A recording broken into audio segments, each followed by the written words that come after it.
तो दोस्तों गर्मियों का मौसम आ गया है और बहुत तेज धूप के साथ गर्मी भी पड़ रही है। तो अगर आप भी गर्मी से बचने के लिए आपके घर पर एक खराब पड़े हुए 3 क्लस्टर के डिब्बे से कूलर बनाना चाहते हो तो इस वीडियो को लास्ट तक जरूर देखें। तो 3 क्लस्टर का डिब्बे से कूलर बनाने के लिए आपको सबसे पहले एक इस प्रकार का खराब 3 क्लस्टर का डिब्बा लेना है और यह 3 क्लस्टर का डिब्बा आपको किसी भी परचूनी की शॉप पर आसानी से मिल जाएगा। उसके बाद में आपको चाहिए एक इस प्रकार की 12 वोल्ट की डीसी मोटर, एक इस प्रकार की पंखड़ी, दो इस प्रकार के एसटी एसपी स्विच और एक इस प्रकार का चार्जिंग सॉकेट। और ये सभी आपको किसी भी इलेक्ट्रॉनिक शॉप पर आसानी से मिल जाएगा और इन सब की मदद से एक आप बहुत ही अच्छा 3 क्लस्टर का कूलर बना सकते हो। तो जल्दी से इस कूलर की मेकिंग देख लेते हैं।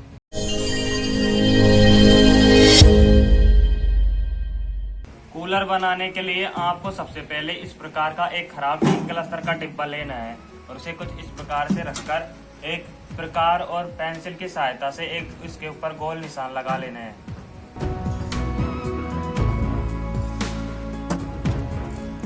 यहाँ पर हमने एक गोल निशान लगा लिया है। अब पीछे की साइड आपको इस गोल निशान लगाए हुए क्षेत्र के पीछे की साइड बिल्कुल फ्रंट में आपको यहाँ पर एक 4 फुट का निशान लगा लेना है।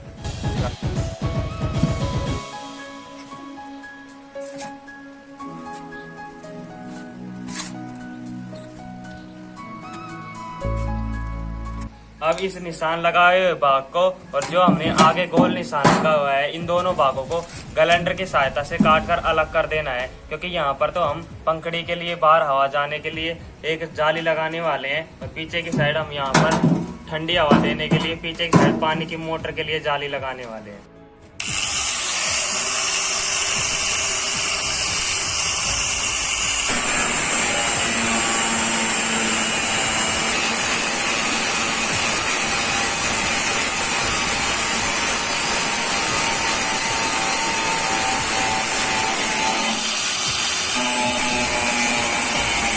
आप देख सकते हो कि हमने इस 3 क्लस्टर के डिब्बे में आगे एक गोल होल कर दिया है तथा इसके आगे स्विच लगाने के लिए यहाँ पर 2 होल कर दिए हैं तथा इसके साइड में एक 12 वोल्ट के चार्जिंग सॉकेट लगाने के लिए एक गोल होल कर दिया है और पीछे की साइड हमने एक बहुत ही बड़ा 4 फुट का होल कर दिया है। इस प्रकार हमने इसमें बहुत सारे होल कर दिए हैं। अब आपको इस प्रकार की एक एल्यूमिनियम की जाली लेनी है और ये एल्यूमिनियम की जाली आपको किसी भी एल्यूमिनियम शॉप पर आसानी से मिल जाएगी। अब इस जाली को इस 3 क्लस्टर के डिब्बे में पीछे की साइड इस प्रकार से डालना है और आगे की साइड यहाँ पर कुछ इस प्रकार से 4 बोल्टों की सहायता से यहाँ पर इसे कस देना है। हमने इस जाली को यहाँ पर इस 4 नट बोल्टों की सहायता से अच्छे प्रकार से कस दिया है ताकि आपके घर में कोई छोटा बच्चा हो तो इस कूलर में हाथ ना दे सके। अब आपको इस प्रकार के 2 एसटी एसपी स्विच लेने हैं और उन्हें यहाँ पर दोनों होलों में कुछ इस प्रकार से लगा देने हैं।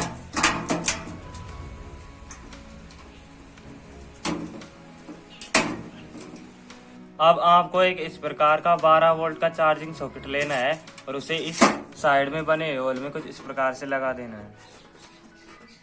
अब आपको हमने जो 3 क्लस्टर के डिब्बे में से पीछे की साइड जाली लगाने के लिए एक्स्ट्रा पार्ट काटा था उससे कुछ इस प्रकार का जुगाड़ बना लेना है और इस जुगाड़ में 12 वोल्ट की जो डीसी मोटर है उसे कुछ इस प्रकार से लगाकर और इन दोनों स्क्रू को टाइट कर देना है।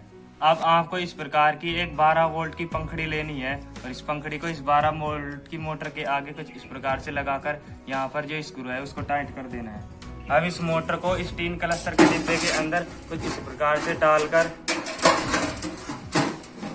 यहाँ पर कुछ इस प्रकार से सेट कर देना है और यहाँ पर भी 2 स्क्रू को कस देना है और इधर की साइड भी 2 स्क्रू को कस देना है ताकि यह मोटर इसके अंदर अच्छी प्रकार से फिट हो सके और यह मोटर हिल ना सके। अब आपको रेड और ब्लैक वायर लेना है। रेड वायर को मोटर के पॉजिटिव सिरे से कनेक्ट कर देना है और ब्लैक वायर को मोटर के नेगेटिव सिरे के साथ कनेक्ट कर देना है। मोटर के रेड वायर यानी पॉजिटिव वायर को स्विच के एक सिरे के साथ कनेक्ट कर देना है और ब्लैक वायर यानी नेगेटिव वायर को 12 वोल्ट के चार्जिंग सॉकेट के नेगेटिव सिरे के साथ कनेक्ट कर देना है। अब आपको एक वायर लेना है और उसके एक सिरे को स्विच के साथ कुछ इस प्रकार से कनेक्ट कर देना है और इस वायर के दूसरे सिरे को 12 वोल्ट के चार्जिंग सॉकेट के पॉजिटिव सिरे के साथ कनेक्ट कर देना है। अब आपको एक इस प्रकार का वाटर पंप लेना है और ये वाटर पंप आपको किसी भी इलेक्ट्रॉनिक शॉप पर आसानी से मिल जाएगा। इस वाटर पंप को यहाँ पर डबल साइड टेप की सहायता से कुछ यहाँ पर इस प्रकार से चिपका देना है। अब आपको वाटर पंप के रेड वायर यानी पॉजिटिव वायर को स्विच के साथ कनेक्ट कर देना है और वाटर पंप के ब्लैक वायर यानी नेगेटिव वायर को 12 वोल्ट के चार्जिंग सॉकेट के साथ कनेक्ट कर देना है।